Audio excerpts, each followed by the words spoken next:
Assalamualaikum warahmatullahi wabarakatuh. Bismillahirrahmanirrahim. Alhamdulillahi rabbil alamin. Wabihi nasta'in ala umuriddin. Amma ba'du. Sebahagian kita membicarakan manaqib wali Allah subhanahu wa ta'ala atau ulama besar di Kalimantan.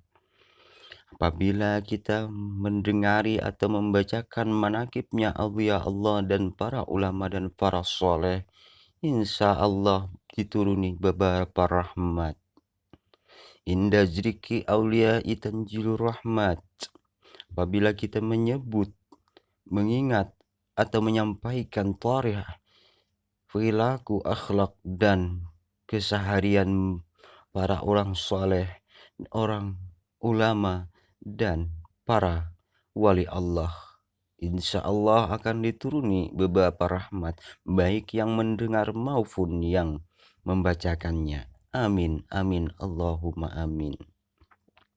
Sebahagian manaqib Syekh Kiai Ahmad Mugni atau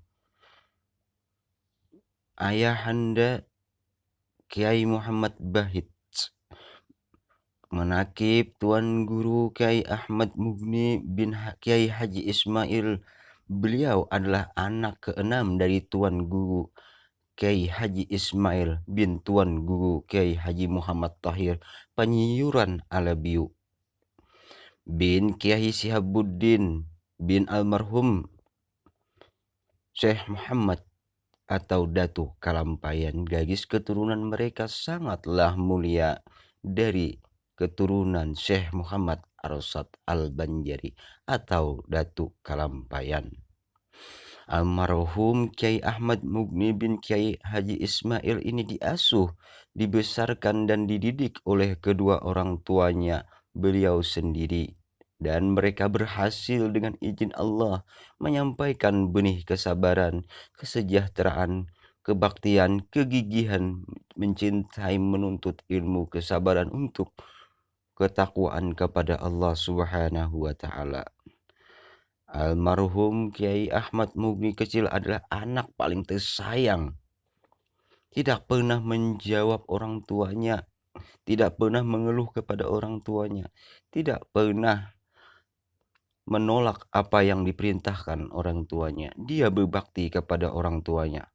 Apabila orang tua beliau memerintahkan sesuatu kepada beliau, beliau dicintai bukan karena dimanjakan, bukan karena dia pintar, tidak, tetapi karena dia berbakti ketulusannya kepada orang tua. Kemudian sebagaimana cerita beliau adalah adik-adik mereka yang bernama Haji Sibli dan adiknya yang lain.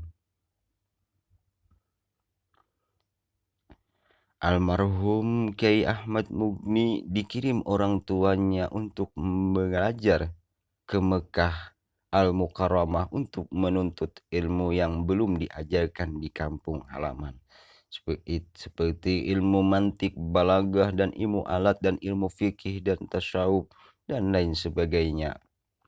Beliau adalah seorang yang gemar sungguh-sungguh dan cangkal rajin menuntut ilmu. Menurut cerita almarhum Kiai Ahmad Mugni tidak pernah kenal dengan orang yang di sekitarnya selama di Mekah. Di kamar tempat-tempat beliau tinggal di Mekah tidak mau kenal, kecuali mereka sibuk untuk urusan mengaji, beribadah, menuntut ilmu. Beliau juga dikenal sangat rajin, selalu memegang kitab mutalaahnya, walau saat sedang memasak, sedang waktu mau tidur, sedang waktu istirahat bersantai, selalu di tangan mereka ada kitab mutalaah, kitab yang dibacakannya. Dengan berdiri, kalau sidin duduk berdiri tetap saja memegang kitab itu, kecuali beribadah dan sholat. Sekian tahun ditempuh hingga akhirnya beliau menguasai bagian besar ilmu tersebut. Nama beliau menonjol di bidang ilmu fikih dan tasawuf. Guru beliau lagi di negara banyak.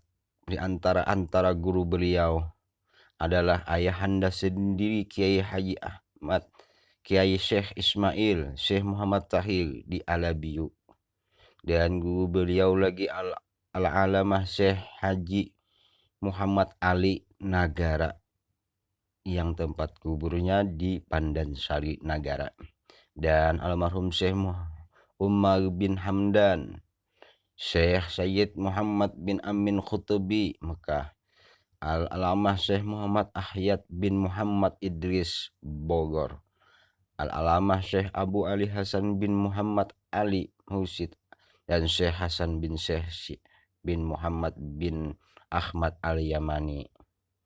Beliau mempunyai seorang anak, banyak di antara mereka anak-anak beliau. Pertama anak beliau Hajah Jahrah, Hajah Bulkis, Hajah Khamsyah, Hajah Jam'ah, Hajah Syarifah, Kiai Haji Muhammad Bahit, dan Kiai Abdus Salam, dan yang bungsu Siti Aminah. Dan Kiai Ahmad Mugdi setelah menikah, dia pindah ke Barabai bersama anak-anak mereka sampai beliau wafat dan lain sebagainya. Itulah sebahagian manakib Syekh Ahmad Mugni Barabai atau Tuan Guru Mugni Nagara. Itulah sebahagian kisah sedikit manakib beliau. Mudah-mudahan ada berkahnya, ada manfaatnya buat kita semuanya. Amin amin ya rabbal alamin. Salah hilap mohon dimaafkan. Wallahu a'lam.